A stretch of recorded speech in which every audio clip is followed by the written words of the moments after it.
Muy buenos días. Esta es la parte del Dios me le bendiga a todos los hermanos. Esta es la parte del diezmo,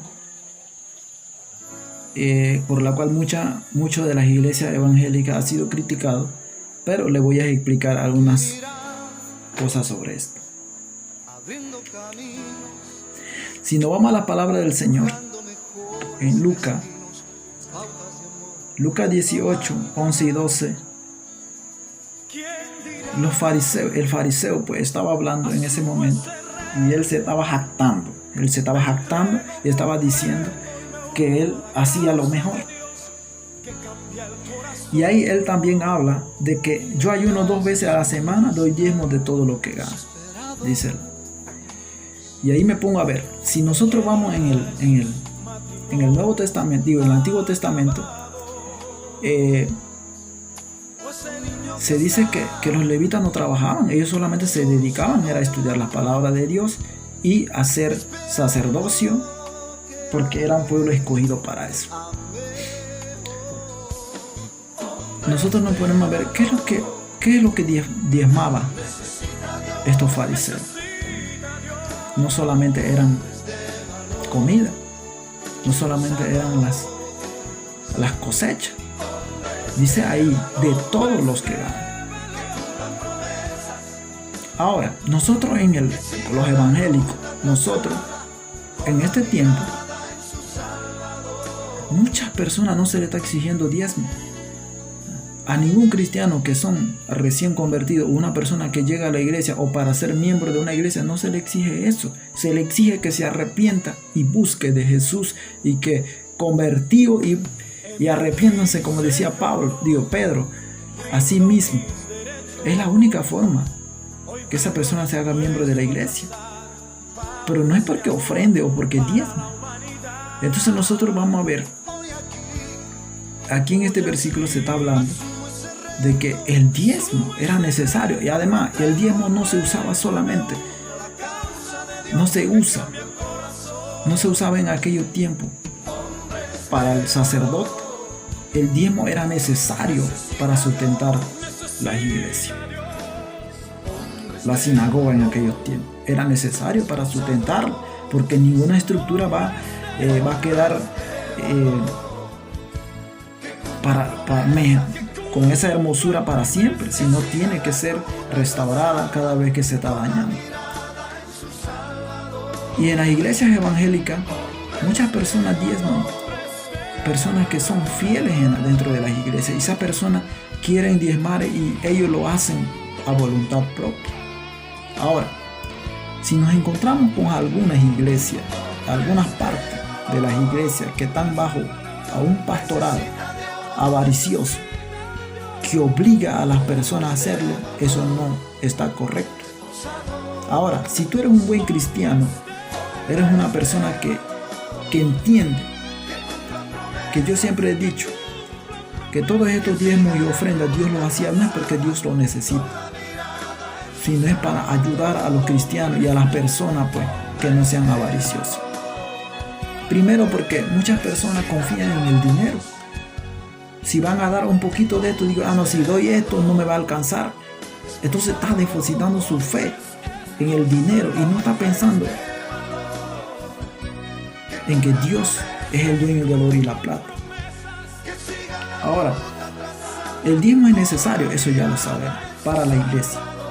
Y muchas personas dirán, pero no, si en el Nuevo Testamento no es una ordenanza. Pero tampoco dice en el Nuevo Testamento que no se debía dar diezmo, que se debe dar ofrenda, como lo dice Pablo en Corintios. Pero Pablo habla de una ofrenda misionera. Y vamos a una cosa muy importante en cuanto a esta ofrenda. Dice que la iglesia primitiva, como Ananías y Zafira, prometieron vender su propiedad y darlo todo en ofrenda. Lo más curioso de esta situación, mis queridos hermanos, es que las personas en aquellos tiempos entendieron que las ofrendas era darlo todo para el Señor. Y el Espíritu Santo castigó a estas dos personas por haber mentido, porque incluso dieron la mitad. O sea, el 50%, no el 10%, el 50%. Pero Dios lo castigó, ¿por qué? Por decir mentira. Y ellos murieron. Ahora, si vamos a la muerte de Jesús en la cruz, cuando Jesús muere en la cruz por nosotros, por todos nosotros, Jesús no ofreció el 10% de su vida por nosotros, ni el 10% de su carne. Jesús se ofreció todo por nosotros.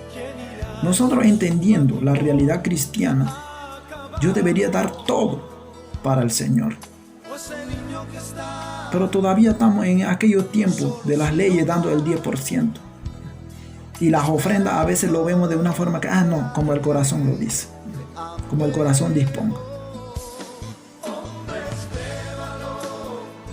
Entonces nosotros estamos pensando que la ofrenda es menor. Hay muchas personas que piensan que la ofrenda es menor que el diezmo. Y en realidad no es así. La ofrenda es algo que tú lo das todo para el Señor, así como Jesús lo hizo por nosotros en la cruz. Ahora, eso tampoco es obligación dentro de la iglesia evangélica, aunque se vea de esa forma. Pero un verdadero cristiano no critica esto y se da cuenta de que lo que nosotros damos es una migaja para el Señor, aunque Él no lo necesite. Y otra cosa, ningún pastor, ningún líder de la iglesia evangélica se le atribuye que ellos puedan usar eso a su antojo. Pero en algunas iglesias avariciosos, como lo dije nuevamente, lo vuelvo a repetir, que ellos se toman esa potestad. ¿Por qué? Porque llegan a idolatrar el dinero y cometen ese pecado. Cometen tal pecado. ¿Por qué? Porque empiezan se le olvida el primer amor, empiezan a poner su confianza en el dinero, se envanecen, se vanaglorian y empiezan a querer las cosas materiales. ¿Por qué? Porque yo siempre le he dicho esto a las personas. ¿Eso es deseo del espíritu o es deseo según la carne? ¿Eso es según el espíritu o es según la carne? Eso es deseo según la carne. La avaricia, la lujuria, todo esto entra por los ojos de la persona y empiezan a hacer cosas que van desagradando ante los ojos del Señor. Y mis queridos hermanos, yo les digo esto porque toda iglesia, yo les digo, si en mi iglesia donde yo me congrego, yo veo que el pastor empieza a usar, ahora le voy a decir algo, está bien que la Biblia dice que el obrero es digno de su salario, como lo dice la Escritura, pero eso no quiere decir que yo me tenga que enriquecer. Pablo se enriqueció, Juan se enriqueció, Pedro se enriqueció. Al contrario, cuando Pedro llegó a la entrada de la sinagoga, encontró al paralítico en la puerta o al cojo. Le dijo: no tengo oro ni plata, pero lo que tengo te doy. Levántate y camina. Esto quiere decir que estos hombres no estaban por dinero, no estaban por nada, sino ellos estaban por el evangelio. Ese era el primer amor que nosotros debemos tener. Debemos estar por el evangelio de Cristo. Ahora, ¿por qué esta persona? Hay mucha crítica entre las iglesias evangélicas y las iglesias católicas sobre esta situación. Cierto evangélico millonario se han aprovechado, pastores millonarios se han aprovechado de estos diezmos y ofrendas, usando estos textos bíblicos que les mencioné anteriormente para enriquecerse. Pero uno, cuando que es cristiano sincero, uno se da cuenta de que ¿por qué yo tengo que enriquecerme con las ofrendas que se dan en la iglesia? Jamás me voy a enriquecer por eso. ¿Por qué? Porque Cristo no me mandó a eso. Cristo me mandó a predicar su evangelio. Ahora, si yo voy a la iglesia católica, esto es un desastre en esa parte. Es un desastre. Ningún sacerdote trabaja gratis. Y se aplica lo mismo, como dicen Pablo decía, el obrero es digno de su salario, se aplica lo mismo. se le paga al sacerdote dentro de la iglesia católica.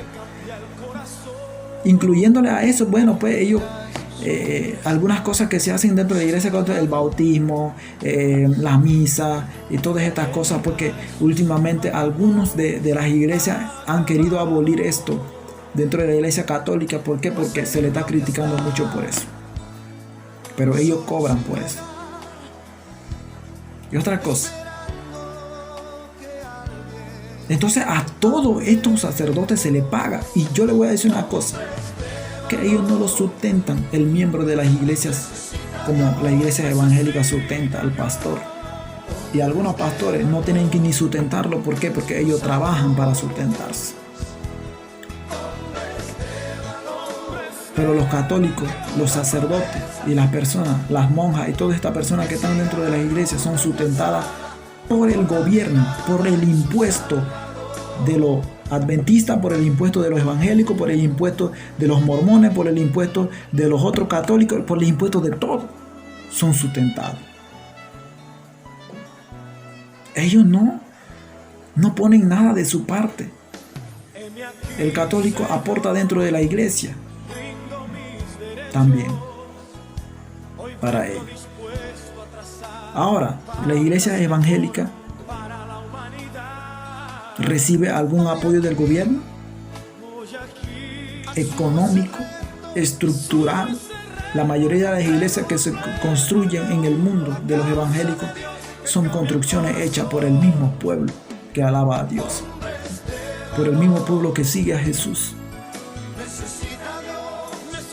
Si yo me voy a la historia de la iglesia católica, no, hombre, ese es un desastre, un bochorno en el mundo. Todas las cosas que hay dentro del Vaticano, nosotros nos ponemos a ver. Yo me voy a la iglesia católica y me pongo a observar. Vi a un cura católico hablando sobre las cosas que hay. Así que nosotros no lo podemos vender porque los evangélicos piensan que quieren que nosotros vendamos las cosas culturales muy importantes. ¿Qué culturales? Si toda la mayoría de esas cosas fueron robadas cuando saquearon toda Europa en las guerras. Y ellos se lo llevaron para ese lugar. Algunas cosas son donadas. Pero todas las esculturas importantes que están en ese lugar fueron robadas en las batallas que ellos hicieron, y cuando ganaron esa batalla se llevaron eso para allá. ¿Por qué? Porque ahí estaba el centro,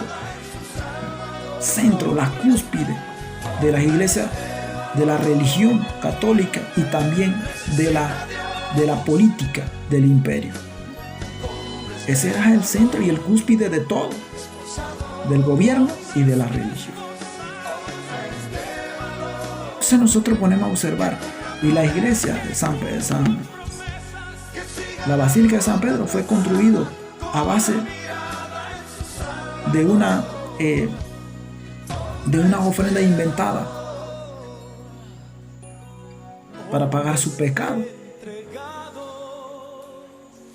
Y ahora yo estoy creyendo últimamente, como estas cosas que uno observa cuando se celebra la Semana Santa, los ingresos que entran. ¿Usted cree que donde no haya un Cristo de palo y de piedra, donde no haya un virgen famoso, usted cree que entra algún dólar dentro de la iglesia católica? No entra ni un real. Pero donde está la Virgen de Guadalupe, de Fátima, de esto y del otro, que con eso están diciendo que Jesús no es suficiente y que Jesús necesita ayuda de vírgenes para que sean intercesoras, cuando Cristo está diciendo que Pablo está diciendo en hebreo que Cristo es nuestro intercesor para siempre.